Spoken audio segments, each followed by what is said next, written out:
I really need a new computer. Man, I wish Wendell were here. He'd know what to do. Hey, how's it going? Wendell? Is that really you? That's how it works, right? I can't believe that worked. I need a new computer, man. This is just not working for me. That is definitely something we can help with.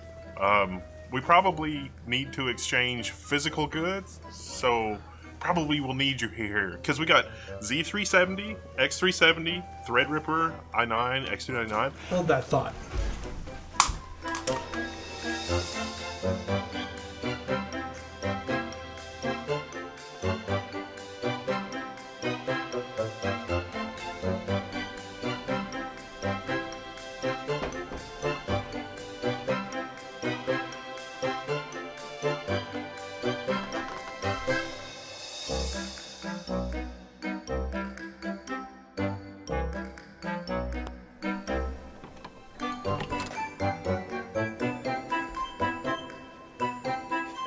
So how are you? I don't know how you got past the security perimeter. Nice job. I had help from the botnet, I guess. You're not a member of Anonymous, are you? Those bastards. Who? What? I don't know what you're talking about. A likely story. But yeah. So we spent the better part of yesterday and today reconfiguring machines. We've done so much work. Five machines, 2 different variations on hardware config on 5 of those machines. So really more like 7 machines. Yeah, so we installed Ubuntu on a SSD. Just a cheap SATA SSD. This one from Toshiba, it's a great value. It's really high performance, but it's SATA. But, you know, for video and high IOPS and things like that, we've got these IO drives. Now, I was able to pick up this 1.2 terabyte IO drive for around $300. You know, we're talking 2-3 gigabytes per second read and, 1.5 gigabytes per second write on this PCI Express card. And so the bad news is you can't boot from that because there's no controller. It's not really NVMe storage. It's just flashed directly into the PCI bus. But at around $300 for 1.2 terabytes, given the enterprise nature of this SSD, it is the deal of a lifetime. But for random access, and maybe it would help with Kdenlive, so we decided that we would use the 512 gig Toshiba as our boot and home drive and use the 1.2 terabyte NVMe for video storage. Yeah, and that seemed to be pretty awesome because we could take both drives out, put them into another computer, and have everything that we had set up, the test files, the edited video was all the same, and between each machine, and that was really helpful for testing. Yeah, and as a sanity check, we also did an installation on a Samsung 960 Pro 512 gig straight up NVMe. Now, I think that that's not the value option, but that's certainly the speed option. And compared to just the raw SATA speed, it did shave seconds and minutes off of the proxy and render time. And Kdenlive, which is what I'm going to be using my PC for primarily, is we've discovered a couple quirks. Would you say? Yeah. Well, can we assume that everybody watching this knows what Kdenlive is? I talk about it a lot on my channel, but Kdenlive is the video editing software that I use. It's the video editing software for Linux. Yeah. Except possibly, DaVinci Resolve, there's a Linux version of that. Right, but a lot of people have said that you have to have very specialized professional-grade audio hardware in order to use it. So, I haven't tried it, personally. Screw that. It's like we're avid Linux users. That means we only run Linux on garbage that we got out of corporate dumpsters. Exactly. That's legit what my setup is right now. We also tested garbage servers as part of this. The results of that were kind of surprising. Our first machine, corporate surplus, the Asus Z9p Ii. It's a dual socket 2011, 64 gigs of RAM. I am just dripping with error correcting registered DDR4 memory. So 64 gigs, hell, 128 gigs we could shove in this thing. The problem is CPUs. The best CPUs that I had on hand were dual Xeon 2620s, the original, the V1s. So they top out at 2.5 gigahertz with the turbo, and we found out later that the turbo wasn't actually even working correctly. First of all, I'll talk about the pros. So there's lots of cheap ECC RAM. Yeah. Lots of it. And you had like sticks and sticks and sticks just laying out on the bench, which is cool. We also had, there's lots of room for additional storage. How many SATA ports are on that motherboard? I think like 8 or 16 or something. It's something crazy. I was drooling over that. And then there's lots of room for expansion. So there's PCI slots galore. I was really... 2 CPUs worth, so, and those are all by 8 and by 16 slots, so that's a lot of PCI Express lanes. And you can also get the, most of the parts for pretty cheap, is what you were telling me. The problem is that there's no built-in audio, which I might be able to resolve with my USB mixing board that I have. And there's also few USB ports, although there's lots of USB headers on the motherboard. No USB 3 headers. No USB 3 at all, though, because who would want that in a server? That's crazy. So with this machine, we took a 3-minute clip and rendered it as a proxy clip, because none of the machines we were testing could do 4K editing in Kdenlive. So we ended up using proxy clips, and it took 2 minutes and 16 seconds to transcode a 4K video down to 1080p to be editable. And then it also took 24 minutes plus to render the 4K video, like the final edit that we did on this 3-minute clip. And that was with color correction and a couple visual transforms. 12 cores, 24 threads in all across both sockets. So not the best result, but those 2620 CPUs kind of, they're not even worth $100. Like we found out, it wasn't turboing properly with that machine, and by that point we had switched out the processors. So the garbage machine is down and out, and it might be out for the count. I don't know, but 2680 V2 CPU showed up just today, and so we were able to pull both of those CPUs and put in the 2680 V2. Now the 2680 V2 is a 10-core CPU, so we're within 2 cores of our dual socket configuration. Later, theoretically, you could upgrade to a second 2680 V2 that would give you 20 cores / 40 threads. But in this configuration, 10 cores, 20 threads, we'll keep 32 gigs of RAM because we took out a CPU, we lose half our RAM. We could rearrange the DIMMs, but who cares?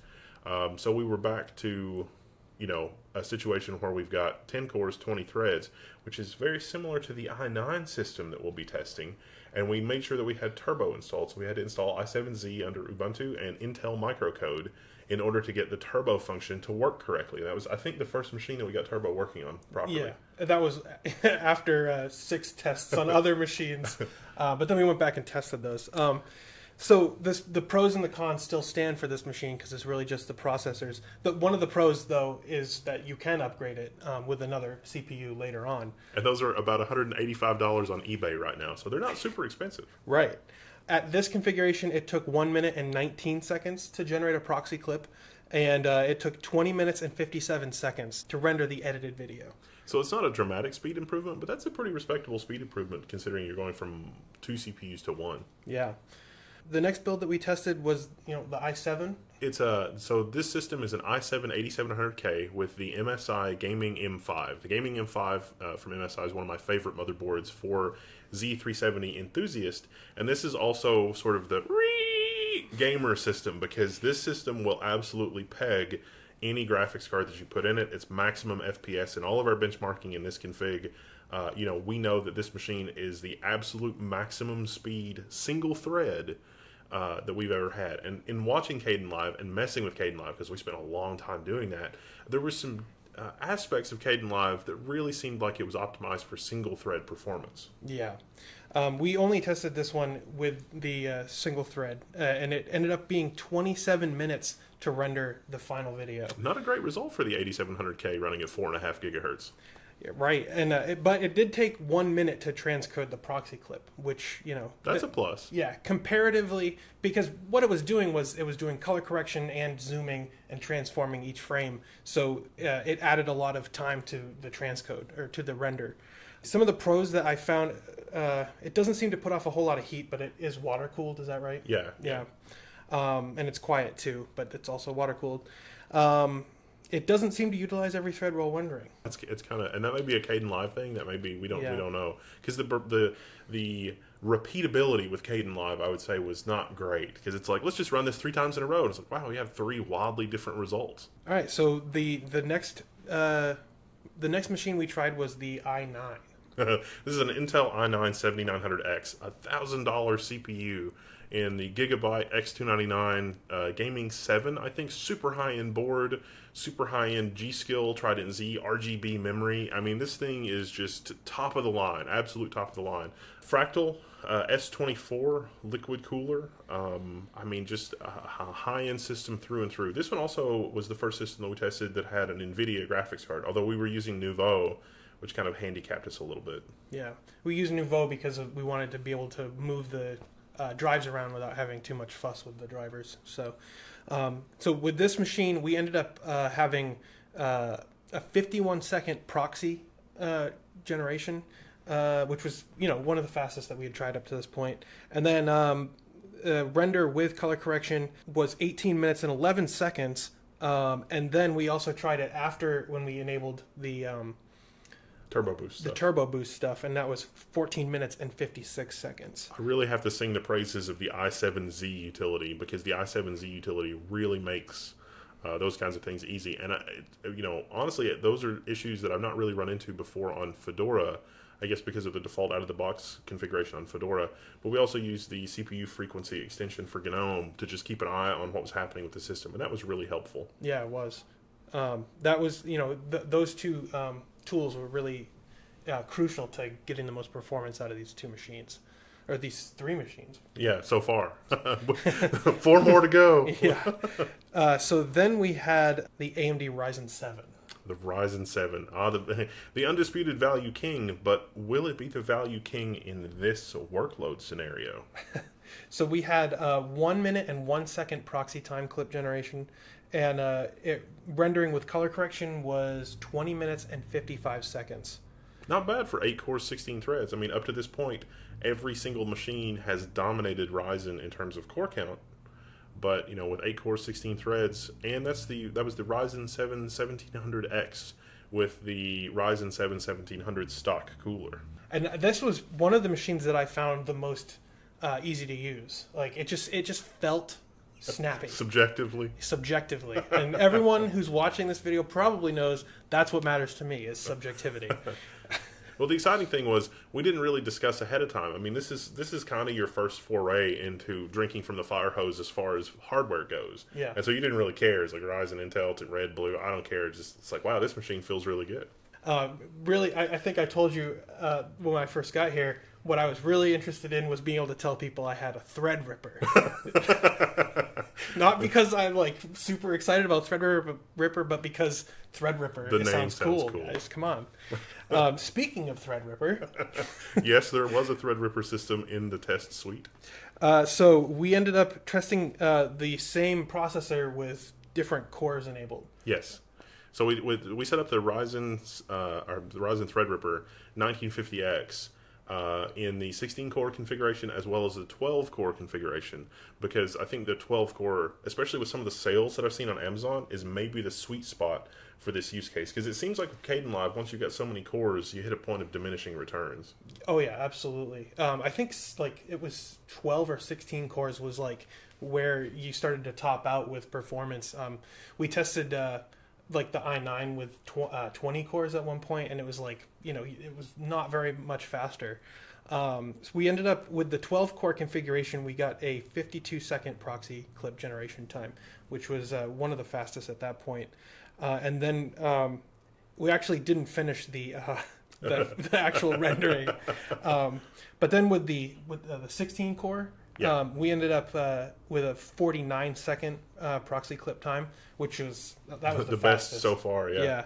Did that end up being the fastest overall? Yeah. 49 it was the fastest. seconds. It followed closely behind by the i9 at 51 seconds, which was pretty interesting. And then with color correction, rendering time with the Threadripper at 16 cores was 17 minutes and 33 seconds. Yeah. So the i9 with turbo was able to outpace that a little bit. Yeah, by like 3 minutes, 2.5 minutes.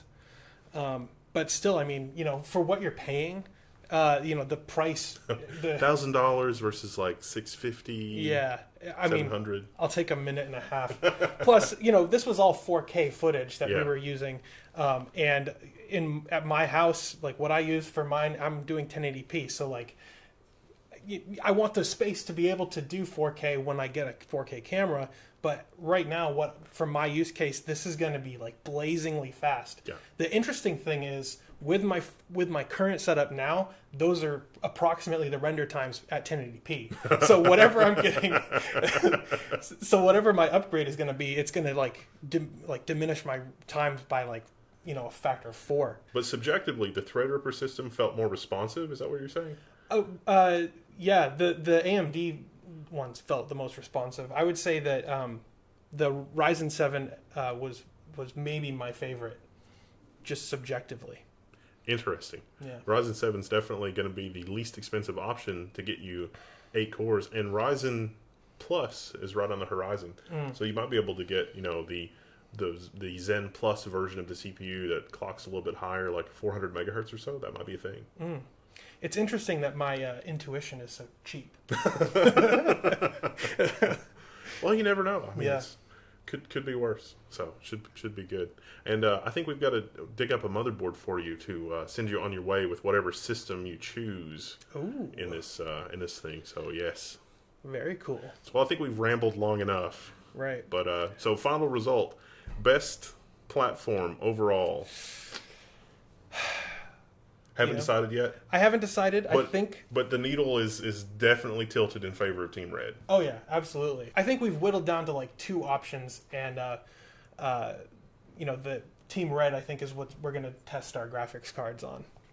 Yeah, Team Red. That's the value. It's the value proposition. And I know that we've got some gamers, at least on level 1, we've got some gamers that are like, no, the i7, it's more stable, it's more supported. No. Not for this use case. Well, that's it for now, guys. Thanks for watching, and thanks to Wendell for having me. We've still got more content on the way, so stay tuned. Hit subscribe if you want to subscribe to the channel. You can also support the work that I do over on Patreon and now LibrePay. Yeah, share this video with your friends. Hit that like button, and thanks for watching.